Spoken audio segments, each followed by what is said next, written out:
Hello welcome to Amit educational academy. साथीहरू स्वागत छ।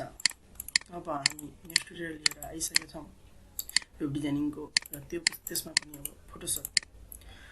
अनि योभन्दा पहिला हामीहरू फोटोसपको ओभरभ्यूको बारेमा बुझेछौँ, जानेछौँ हैन। फोटोसपहरू तपाईँ पक्कै ओभरभ्यू हेरिसक्नु भयो होला। अब केही तपाईँले आफ्नो तरिकाले गर्नु पनि भयो होला, गर्नु भएको छैन भने अब हामी सिक्दैछौँ। अब हाम्रो आज कुरा गर्छौँ हामी टुल्सको बारेमा। अनि हामी टुल्ससँग आज काम गर्ने हो, टुल्ससँग मिलेर टुल्समा काम गर्ने हो। कुन कुन टुल्स युज गर्छौँ हामी त्यो हेर्दै जाउँ हैन। अब टुल्सहरू त धेरै छन् हैन, तर हामीलाई इम्पोर्टेन्ट टुल्सहरू आज युज गर्नेछौँ हामी। अनि हाम्रो च्यानल सब्सक्राइब गर्नु भएको छैन भने सब्सक्राइब गर्नु होला, लाइक गर्नु होला र कमेन्ट गर्नु होला। भिडियो मन परेछ भने शेयर पनि गर्नु होला। Thank you. धेरै तपाईँहरूको टाइम वेस्ट नगरिकन स्टार्ट गरौँ आजको भिडियो। ओके फ्रेन्ड्स, आइसक्यो हामी। अब सबभन्दा पहिला हामी फोटोसप स्टार्ट गरौँ, ओपन गरौँ।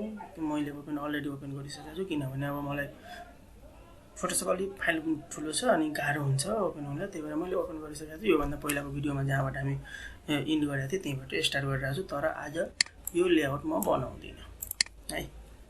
त्यसको लागि म सबभन्दा पहिला यसलाई कट गर्छु अनि नयाँ फाइल लिन्छु है। अब नयाँ फाइल लियो भने तपाईँलाई थाहै छ, कन्ट्रोल एन तपाईँहरू हाल्नुहोस्, म त यहाँ हाल्छु होइन। हामी काम गर्ने भनेको वेबबाट। वेबको साइज आज हामी नर्मली हामी यतिमा काम गर्छौँ है, 1020 अनि 768मा काम गर्छौँ। नाम हालिदेऊ होइन, टुल्स सिम्पल, किनभने आज हामी टुल्सको बारेमा कुरा गर्छौँ। मैले धेरै काम गरेर हुन्छ, त्यही भएर त्यो मेरो भइरहेको हुन्छ होइन। अनि अब योभन्दा पहिला हामी टेक्स्ट टुल पढिसकेका छौँ। टेक्स्ट टुल टेक्स्ट टुल है, टेक्स्ट टुल पढिसकेका छौँ। तर यो टेक्स्ट राम्रोसँग तपाईँहरूले देखाएको छैन होला, त्यसको बारेमा अब पहिला कुरा नगरौँ। अहिले पहिला कुरा गरौँ कि हाम्रो अब यो तपाईँहरूलाई देखिरहेको छ कि छैन पुरा फुल। सबभन्दा पहिला त्यसपछि टेक्स्टको कुरा गरौँ होला होइन। सबभन्दा पहिला त्योभन्दा पहिला कुरा गरौँ जुम टुलको। जुम टुल यहाँ हामी यो हेरिसक्नु भयो होला। यहाँ कन्ट्रोल जेड गरेर जुम टुल आउँछ होइन। यहाँ अब लेन्सको लोगो हेरौँ न, त्यही लेन्सको टाइप हुन्छ होइन। हामी बच्चामा त्यस्तो। अनि यहाँ हाल्यो भने जुम इन हुन्छ होइन। यहाँ क्लिक गर्दै जानु भने जुम इन हुन्छ, तर यहाँ क्लिक गऱ्यो भने जुम आउट हुन्छ है। ल ठिकै छ, zoom in and zoom out गर्नु भयो तपाईँ। अब यहाँ हेर्नुहोस्, जुम अल विन्डोज भन्छ, रिसाइज विन्डोज भन्छ। यिनीहरूले हामीलाई काम लाग्दैन। एक्चुअल साइज अब यहाँ क्लिक गऱ्यो भने एक्चुअल साइजमा आउँछ, जस्तो साइज छ त्यस्तो एक्चुअल पिक्चरमा देखाइरहेको हुन्छ।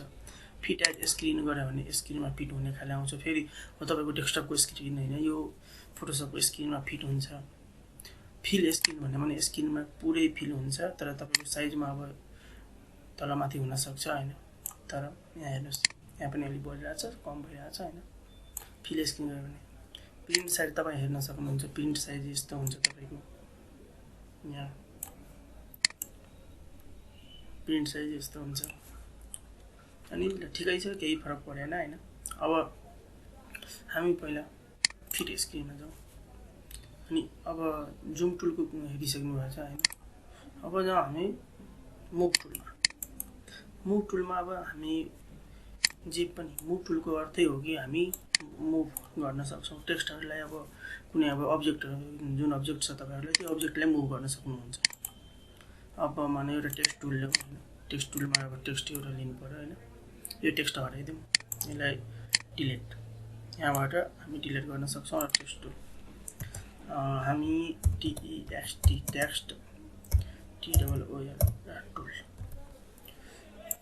Text tool. तर हाम्रो कलर भनेको त्यति राम्रो तपाईँहरूलाई देख्न नसकेला, त्यही भएर यहाँ गएर कलरको बारेमा हामी पछि पनि कुरा गर्छौँ होइन। अहिलेलाई होस् कलर यही होस् कलरको डिटेलमा कुरा गर्छु अनि कलर भइसकेपछि यहाँ हामी टिकमा क्लिक गर्छौँ हाम्रो कलर पर्फेक्ट मुभ टुलमा अब तपाईँ जहाँ पनि यहाँ कहाँ मन लाग्यो त्यहाँ मुभ गर्नुहोस् मात्र माउसले समात्नुहोस् मतलब क्लिक गर्नुहोस् अनि अब म यहाँबाट कसरी क्लिक गरिरहेको छु भन्नुपर्दा तपाईँहरूको यहाँ मुभ टुल युज गर्दा यहाँ अटो सेलेक्ट भनेर हुनु पर्यो नभए यदि अटो सेलेक्ट छैन भने तपाईँ किनभने एउटा टेक्स्ट मात्रै छ अर्को लेयर यहाँ छ अब हामी गर्न सक्दैनौँ मुभ तर अटो सेलेक्ट भयो भने मलाई अब यहाँ छ यहाँ हेर्नुहोस् यो लेयर नयाँ हो तर हामीले टेक्स्ट टुल यहाँ गयो भने अटोमेटिकली सेलेक्ट गरिदिन्छ मुभ टुलको काम यो हो हामी मुभ टुल MOOV सरी MOV मुभ टुलको एक्सटेन्सन हो सर्टकट हो कन्ट्रोल M सरी मुभ टुलको होइन मार्की टुल अब हामी मार्की टुलमा जाउँ कहिलेकाहीँ यस्तो मिस्टेक हुन्छ स्लिप हुन्छ टङ स्लिप भइहाल्छ होइन मार्की टुलको बारेमा कुरा गरौँ होइन मार्की टुल भनेको अब अर्को नेक्स्ट योभन्दा पहिलाको भिडियोमा मैले देखाएको थिएँ तपाईँलाई यसरी मार्क गरेर अनि पेन्ट गरेको थिएँ होइन त्यो त मेरो त्यति नराम्रो पेन्ट थियो होइन अब यहाँ यसरी पेन्ट गरेँ मैले होइन यसरी पेन्ट गरेको थिएँ होइन अर्कै कलर थियो अर्कै कुरा थियो होइन यसलाई अब हामी मार्की टुल भन्छौँ होइन मार्की टुलमा अब सेलेक्सन चुज गरेर सेलेक्सनलाई काम गर्ने अनि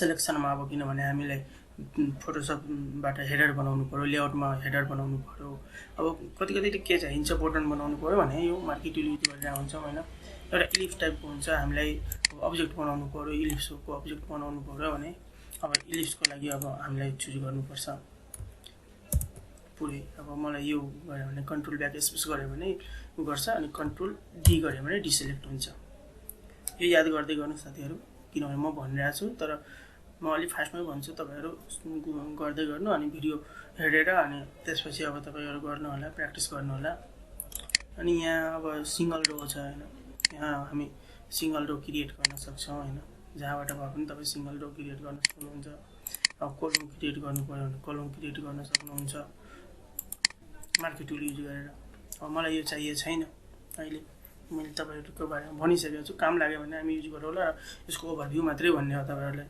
अब यसलाई हामी अब ल ठिकै छ हामीलाई अब यो चाहिए छैन भने यसलाई कन्ट्रोल अल्ट जेड गर्यो भने यो हट्छ ब्याक स्पेसमा जान्छ हामी कहाँदेखि थिए त्यहाँसम्म जान्छ तर धेरै जाँदैन यहाँ सेटिङ गराउनु पर्छ हैन अब हामी मार्की टुल भइसकेको छ है अनि अब हामी जान्छौं पेन्ट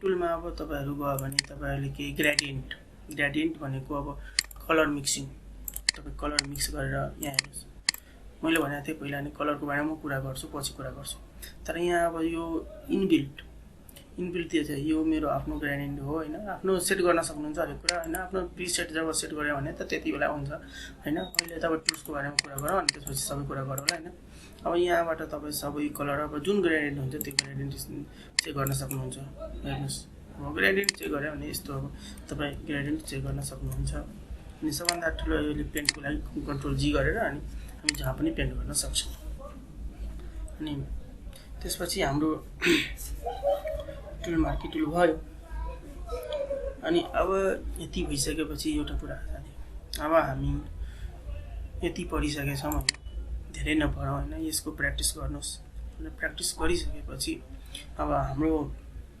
च्यानललाई सब्स्क्राइब र लाइक कमेन्ट गर्नुस् केही प्रब्लम छ भने कमेन्ट गर्नुस् अनि हाम्रो फेसबुक पेजलाई पनि लाइक गर्नुस् अनि त्यहाँ यति टुल अब हामी कुन टुल पढाएको छ अहिले text tool zoom tool move tool marquee tool अनि पेन्ट यति युज गरेर तपाईले एउटा डिजाइन बनाउनुस् अब जसरी हुन्छ जस्तै हुन्छ त्यस्तै डिजाइन बनाउनुस् हैन यहाँ हेर्नुस् मैले अब सिलेक्ट गरिसकेको छु किनभने मैले एउटै लेयरमा दुईटै गरेको छु त्यही भएर म मुभ भइरहेछ हैन बनाउनुस् अनि शेयर गर्नुस् शेयर गरेर अरूलाई पनि नलेज होस् हैन अनि तपाईको यदि केही प्रब्लम छ भने कमेन्टमा र फेसबुकमा पनि कमेन्ट गर्नु होला अनि भिडियो लाइक र शेयर गर्नु होला धन्यवाद अनि नेक्स्ट भिडियोमा हामी यही टुल युज गरेर अब एउटा सानोभन्दा सानो प्रोजेक्ट कसरी क्रिएट गर्न सक्छौँ हामी, सानोभन्दा सानो लेआउट कसरी क्रिएट गर्ने भनेर देखाउँछु। तर सबभन्दा पहिला तपाईँहरूले लेआउट बनाउनुहोस्, लेआउट बनाएर हामीलाई सेन्ड गर्नुहोस्, हाम्रो फेसबुक पेजमा अपलोड गर्नुहोस्, सेन्ड गर्नुहोस्, मलाई मेल गर्नुहोस्। मेरो इमेल आइडी छँदैछ, छैन भने तपाईँ डिस्क्रिप्सनमा मेरो इमेल आइडी पाउनुहुन्छ, मेलमा सेन्ड गर्नुहोस्। अनि म रिभ्यू गरिसकेपछि म तपाईँहरूलाई भनौँला, केही प्रब्लम छ भने म मेल गराउँला। हस्, थ्याङ्क यू।